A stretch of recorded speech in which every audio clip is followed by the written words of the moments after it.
জীবিকার প্রয়োজনে কুটি ও ঝামেলামুক্ত কাজগুলোতে অংশ নিয়ে থাকি, অথচ আমাকে রাজনৈতিকভাবে বিতর্কিত করতে কুষ্টিয়া সদর উপজেলা পরিষদের সাবেক চেয়ারম্যান আতাউর রহমান আতার ব্যবসায়িক পার্টনার ও আওয়ামী লীগের চাল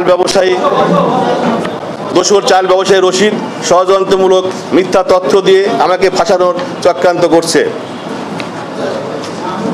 প্রিয় সাংবাদিক ভাইরা, গত 9 এপ্রিল দুপুরে কুষ্টিয়ায় ফ্যাসিস্ট আওয়ামী সরকারের দোসর চেক জালিয়াতি ও প্রতারণা মামলার আসামি Bangladesh auto major and husking mill মালিক সমিতির কেন্দ্রীয় সভাপতি চাল ব্যবসায়ী আব্দুর রশিদের কুষ্টিয়া শহরের গোশালা রোডের বাড়িতে কে বা কারা গুলিবর্ষণ করে।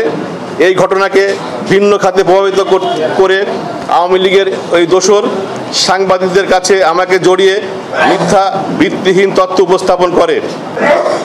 ওই দিন তিনি সাংবাদিকদের কাছে বক্তব্য দেন আইলচারা পশু হাটের টেন্ডারকে কেন্দ্র করে তার বাড়িতে হামলার ঘটনা ঘটেছে, অথচ আমি কিংবা আমার মামাতো ভাই মুন্না কেউ ওই ঘটনার হাটের দরপত্র ক্রয় করি নাই।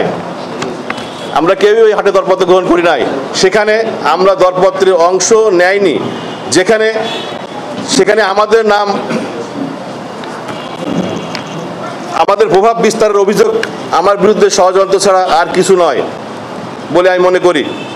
বাড়িতে গুলির ঘটনায় আব্দুর রশিদ তাৎক্ষণিক সাংবাদিকদের বলেন, আইলচারা পশুহাটের ইজারা পাওয়াকে কেন্দ্র করে সদর উপজেলা বিএনপি সদস্য সচিব জাহিদুল ইসলাম বিপ্লব ও ব্যবসায়ী মুন্না চরমপন্থী সংগঠনের নেতাদের নিয়ে এই ঘটনা ঘটিয়েছেন বলে অভিযোগ করেন।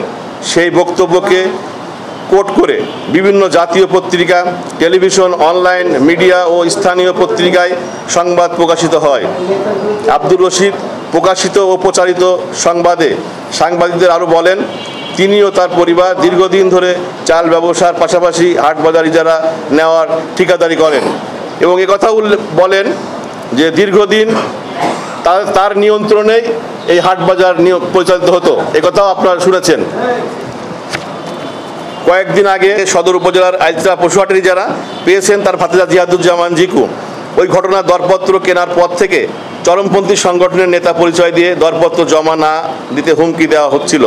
কয়েকদিন আগে প্রায় 1,62 লাখ টাকায় হাটের ইজারা পান তার ভাতিজা জিয়াদুজ্জামান। এতে ক্ষিপ্ত হয়ে ওই চরমপন্থী নেতা পরিচয় দিয়ে হুমকি দিয়ে বলেন, আইলচারা হাটের ইজারা প্রত্যাহার করে নিতে হবে, না হলে মেরে ফেলার হুমকি দেন ওই চরমপন্থী।